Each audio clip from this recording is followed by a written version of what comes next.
मामू साहब उसको अक्सीर दिमाग का माजून देते हैं।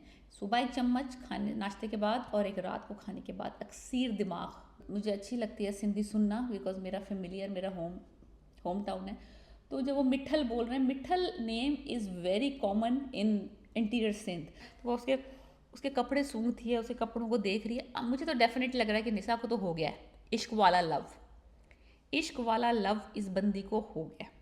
हेलो, मैं फिर हाजिर हूँ। इस वक्त हम रिव्यू कर रहे हैं, बेहतरीन ड्रामा चल रहा है, यूनिक सी लव स्टोरी है जो कि अब शुरू होने लगी है। लव स्टोरी पहले यानी कि लव स्टोरी नहीं थी, थोड़ा सा लाइक इंटरेक्शन था, एक ऑकवर्डनेस थी, लेकिन अब जो है ना फुल ब्लोन जो है हमें वो लव, वो शरारतें, वो इश्क वाला लव, वो वाले सीन नज़र आना शुरू हो जाएंगे। इन 2 एपिसोड में मामला शुरू हो गया। अगर आपको फील हो रहा था यार ये ड्रैग कर रही है, लव कब आएगा, ये मीर मिरान और निशा की कहानी कब शुरू होगी, हो गई है 7 में शुरू हो गई कहानी। अगर आपने ड्रामा नहीं देखा तो स्टार्ट कर लें, 7 एपिसोड हो गई हैं। हुआ कुछ यूँ है कि घर वाले परेशान है कि जवान लड़की घर में बैठी हुई है, उसकी माँ परेशान है, मामू को तो कोई फिक्र है नहीं। माँ ये परेशान है कि उसको बहन और रिश्तेदार ताने वाने दे रहे हैं, यार क्यों तुमने अपनी बेटी को घर में बिठाया हुआ, क्या इसकी कमाई खाना चाहते हो तुम लोग, बुड्ढा बुड्ढी, शादी करो इसकी। अब यह है कि उनको सबसे क्लोज रिश्ता जो नज़र आ रहा है वो राशिद भाई का रिश्ता नज़र आ रहा है, जिसको वो जो फिरते हैं उसके खाला के बेटे वो वाले। अब वो माँ चाह रही है कि राशिद के लिए ये हाँ कह दे। ये किसी के लिए भी हाँ कहना नहीं चाहती, इसने कोई शादी का इसका इरादा नहीं है। ये चाहती है कि अपना करियर कंप्लीट करे, बाहर जाए, पैसे कमाए, अपने माँ बाप को सेटल करे। तो इसका कोई दूर दूर तक ख्वाबों में, ख्यालों में इसका कोई शादी करने का इरादा नहीं है। तो वो जो माँ है ना वो तो कहती है देखो लोगों को ये लग रहा है कि तुम क्योंकि अकलौती हो और तुम कमाऊ हो तो हम तुम्हारी शादी नहीं करना चाहते, तुम हमारे बुढ़ापे का सहारा हो क्योंकि हमारा कोई बेटा नहीं है। एनीवेज, राशिद भाई भी जो है ना मुझे लगता है थोड़े से इंटरेस्टेड है, लेकिन जो निशा साहब हैं उन्होंने उनका पत्ता बिल्कुल कंप्लीटली बड़े सॉफ्टली बड़े नाइसली काट दिया है। उनको समझा दिया कि भाई हमारा तो कोई सीन नहीं है, तुम बहुत अच्छे हो, तुमने मेरा हमेशा साथ दिया है, तुम मेरे हमेशा साथ रहे हो, तुमने मेरे ऊंच नीच में काम किया है, बट ये वाली बात नहीं होगी, ये वाला काम हमारे यहाँ साथ नहीं चलेगा। एनीवेज, थोड़ी सी स्टोरी उन्होंने थोड़े से सीन उसमें ज़्यादा दिए हैं। गुल के जो उसकी बहन है जो गांव में वो औरतों को एम्पावर करती है, ये वो हारून का थोड़ा सा दिखा है कि वो उसको किस तरह मैनेज करती है, वो स्पेशल चाइल्ड है। जो जो उसके बाप है वो उसको दिखाया है कि बाप जो है चाहता है कि बेटा बिजनेस छोड़े, पढ़ाई और सियासत ज्वाइन करे, और वो इससे हेल्प मांगता है गुल से। लेकिन गुल कहती है कि वो ना, मैं नहीं चाहती उसको कन्विंस करना कि वो सियासत करे। तो बाप कहता है कि तुम, लगता है कि तुम भी, तुम्हारे ही कहने पे वो गया है। तो यानी कि वो बाप जो है वो फोर्स कर रहा है गुल को कि अपने भाई को कन्विंस करो कि वो सियासत में आ जाए और ये बिजनेस बिजनेस वाली पढ़ाई छोड़ दे। लेकिन गुल जो है वो बड़े अच्छे तरीके से अपने बाप को समझाती है। बड़े बड़ा उसके अंदर एक चार्म सा है ना गुल में, कि वो बड़ी समझदार सी बातें करके लोगों को घेर के अपनी बात मनवा लेती है। तो वो उसने अपने बाप को कह दिया कि प्लीज़ उसको फोर्स ना करे, लेट हिम बी, वो अपनी लाइफ को एक्सपीरियंस कर रहा है, एक्सप्लोर कर रहा है।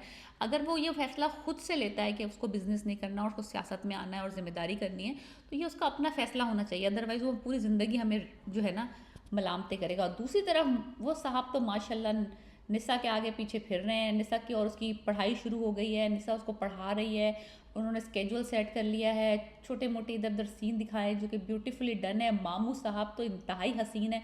अब वो उसको गाड़ी में लेके गया है तो उस बंदी को यानी आदत नहीं है एसी में बैठने की, तो उसको बीमार पड़ गई। वो सीन मुझे बड़ा अच्छा लगा। वो घर आता है उसका तबीयत पूछने के लिए, और वो ना मामू साहब उसको अक्सीर दिमाग का माजून देते हैं। सुबह एक चम्मच खाने नाश्ते के बाद और एक रात को खाने के बाद अक्सीर दिमाग माजून, लाइक चूरन चूरन बना के देते हैं। हकीम बने हुए वो, और वो सूंघता है, और वो बेचारा इतना पोलाइट है, नाइस है, थैंक यू करके रख लेता है। तो एनीवेज, जब जो मीरान है ना वो उसकी तस्वीर गुल को भेजता है ना, यही मैं कह रही हूँ ना, गुल थोड़ी सी मशकूक सा करेक्टर मुझे लग रहा है अभी तक। बिकॉज जब वो तस्वीर, पहले तो वो उसको इनकरेज कर रही है कि वो वहाँ रहे, एक्सप्लोर करे और निशा से तमीज़ से पेश आए एंड ऑल दैट। और जब निशा की तस्वीर मीरान ने उसको भेजी ना, एकदम उसके चेहरे का रंग सा बदल गया। Then she just compose herself. लेकिन पहली और दूसरी तस्वीर पहली नज़र उससे देखिए जो फर्स्ट रिएक्शन होता है ना, मुझे उससे अंदाज़ा हुआ कि she is not happy to see her, कि वो इतनी क्यूट है, इतनी ब्यूटीफुल है, लेकिन उसने बहुत जल्दी अपने आप को ना हाइड कर लिया, बड़ा बहुत जल्दी अपने आप को कंपोज कर लिया। पहले मुझे लगा था कि इसको इनकरेज कर रही है मीत को कि वो अब जबकि वो एक्सप्लोर कर रहा है और निशा के क्लोज आ रहा है और वो बार बार अपनी उस्ताद का जिक्र, टीचर का जिक्र, निशा का जिक्र करता है, तो she is getting a little insecure, क्योंकि उसकी अपनी फैमिली दिखाई नहीं है। मुझे नहीं लगता कि उसकी शादी हुई है या उसकी जो भी उसके साथ ट्रेजेडी है ना, अब वो डिस्क्लोज हो जानी चाहिए, बिकॉज वो बहुत अरसे से ये एक बंदी दिखाई है जो कि बहुत समझदार है और फिर रही है घर में और भाइयों को मैनेज कर रही है और हारून को और माँ साईं और बाबा साईं सब कुछ बेहतरीन है। सरवत गिलानी का रोल जो गुल का है, लेकिन अब इसकी पता चलना चाहिए कि इसकी बैक स्टोरी क्या है, क्योंकि बहुत ड्रैग हो गया मामला। निशा की और मीरान की स्टोरी तो एब्सोल्युटली परफेक्शन पे चल रही है, हंसी मजाक चल रहे हैं, बातें चल रही हैं, soft soft spoken kind of love story है। लाइक आपने ऐसी यूनिक काइंड ऑफ केमिस्ट्री देखी नहीं होगी पहले। मैंने बहुत सोचा इस ड्रामे के इस दो कपल्स को लेके कि देखूं कि इस तरह की कौन सा ड्रामा था जो सिमिलर होगा, नॉट एग्जैक्टली द सेम और copy, but similar kind of couple कौन सा हो सकता है जो कि आपको अगर पता है तो प्लीज़ मुझे बताएं कि ऐसा कौन सा आपने देखा था सिमिलर के जो कि इस कपल से मिलता है। एनीवेज वो इतना ही डाउन टू अर्थ है कि जब वो उसकी तबीयत पूछने आता है तो वो उसे कहता है कि तुम ना नमक और शहद चाट लो, उससे बड़ा फ़ायदा होता है। Like it's totally completely down to earth guy. कोई उसमें लाइक रत्ती बराबर का एटीट्यूड नहीं है, रत्ती बराबर का गरूर नहीं है, रत्ती बराबर का ना उसको कोई ये नहीं कि उसके पीछे कोई खड़ा है, जबकि सब एवरीथिंग इज़ बिहाइंड। वो इतना बड़ा पावरफुल बंदे का बेटा है और ही इज़ वेरी पावरफुल, लेकिन नो, मामू का चूरन लेके सूंघ रहा है और उसको खाने को भी तैयार है मामू का दिल रखने के लिए। और उसको बड़ी हैप्पीनेस हो रही कि मामू साहब ने कह दिया कि अब तो हमारे मरासिम हो गए, और बड़ी अच्छी उर्दू बोलने लग गया है और कह रहा है कि वो मुसल्लत हो गई। तो उसकी बहन बड़ी अप्रिशिएट करे कि उसकी उर्दू इतनी अच्छी हो गई, because he is from a Sindhi background. और मुझे बहुत अच्छा लगा क्योंकि मैं खुद सखर से हूँ और मुझे अच्छी लगती है सिंधी सुनना, बिकॉज मेरा फेमिलियर, मेरा होम टाउन है।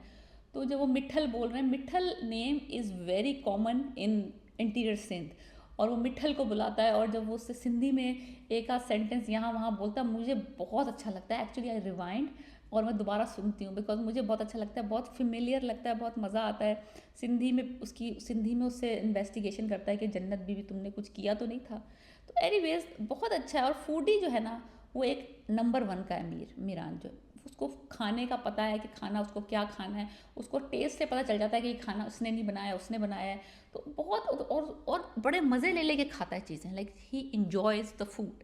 जब भी तो उसने वो बिज़नेस में वो बहुत अच्छा है जो उसने बिज़नेस खोल के दिया है इसकी मदद करने के लिए, प्रोजेक्ट के लिए, जो उसने सिंधी डिशेस का मेन्यू बनाया है, भे। और वो बहुत, मुझे भे के पकौड़े याद आ गए, हम बचपन में खाया करते थे, इट्स डिलिशियस। सो एनीवेज बहुत छोटी टचेज़ हैं इस ड्रामे में जो कि बेहतरीन है। और मैं बहुत इंजॉय कर रही हूँ ड्रामा। लाइक अगर मैं ढूंढना भी चाहूँ तो इस ड्रामे में कोई ऐसी मुझे बिग फ्लैग या रेड फ्लैग या कोई बहुत बड़ा फ्लॉ नज़र नहीं आता। Only thing that bugs me is that I want to know more about Gul, कि गुल का क्या कहानी है, गुल का क्या किस्सा है जो इतना सीधा लग रहा है, मामला इतना सीधा है नहीं। मीरान का मुझे कुछ शक नहीं है कि वो कोई बुरा बंदा होगा या मुझे लग रहा है कि निशा खुद को धोखा देगा, उस तरह की मुझे कोई ऐसी फीलिंग नहीं आ रही। लेकिन मुझे लग रहा है कि कुछ छुपा रही है गुल और इसका बाप, जो कि अभी डिस्क्लोज होगा, जिसके बाद सब गड़बड़ शुरू होगी। तो आई डोंट थिंक मीरान और निशा की कहानी जो है वो उनके आपस के मामले की वजह से ख़राब होगी। मीरान के फादर और उसकी बहन कुछ ना कुछ छुपा रहे होंगे। एनीवेज वो मोटरसाइकिल सीखता है चलाना और फिर वो उसको लेके गली गली फिरता है, पम्फलेट बांटता है बिज़नेस के, और फिर गिर भी जाते हैं, फिर उसके कपड़े भी गंदे हो जाते हैं। उसको पहली दफ़ा घर लेके आता है और इज़ वेरी केयरफुल कि उसको घर लाने से पहले उसने सब पूछ लिया कि घर में कौन कौन मौजूद है, ताकि वो अनकंफर्टेबल फील ना हो कि घर में पूरे के पूरे आदमी और नौकर भरे हुए हैं और वो बेचारी लड़की आके परेशान हो जाए कि भाई ये कहाँ मैं आदमियों के बीच में आ गई हूँ। तो वो उसने पूछा कि सबको हटा दो, फिर उसने सिर्फ मिठल को बुलाया और बहुत ही नाइसली ही हैंडल्ड एवरीथिंग। वो स्कूटर से गिर जाते हैं, उनके कपड़े वपड़े ख़राब हो जाते हैं, तो वो उसको अपने घर ले जाता है। बहुत अच्छा सीन है, वेरी नाइस। मुझे लगता है निशा तो इज़ लाइक व्हेन उसको कपड़े देता है तो वो उसके उसके कपड़े सूंघती है, उसके कपड़ों को देख रही है। अब मुझे तो डेफिनेटली लग रहा है कि निशा को तो हो गया है इश्क वाला लव, इश्क वाला लव इस बंदी को हो गया। उसको दुपट्टा दे रही है, उसका पसीना पोंछ रही है, उसको पसीना आ रहा है तो अपना दुपट्टा दे रही है उसको, और उसका एक्चुअली उसको मुँह यूँ यूँ कर रही है, उसको प्यार कर रही है, उसे कह रही है मुझे मेरे नाम से बुलाओ, मुझे टीचर ना कहो। सो एक साइड से शुरू हो गया मामला लड़की की तरफ से। लड़की तो फुल फ्लैट, लड़के का देखना है आपके लड़का कब शुरू करता है। आई थिंक वो पसंद तो करता है थोड़ा थोड़ा, लेकिन आई डोंट नो कि वो लव करता है कि नहीं करता। May be he admires her too much कि वो उसको लव करेगा कि नहीं करेगा। लेकिन लड़की तो फुल ऑन फ्लैट है, फुल ऑन फ्लैट। अगर आपने ये ड्रामा नहीं देखा, इतनी प्यारी स्वीट यूनिक सी लव स्टोरी है ना, आपको मज़ा आ जाएगा। लाइक आप इंजॉय करेंगे और आपके दिमाग को रिलैक्स करेगा ये ड्रामा, कोई गड़बड़ नहीं है।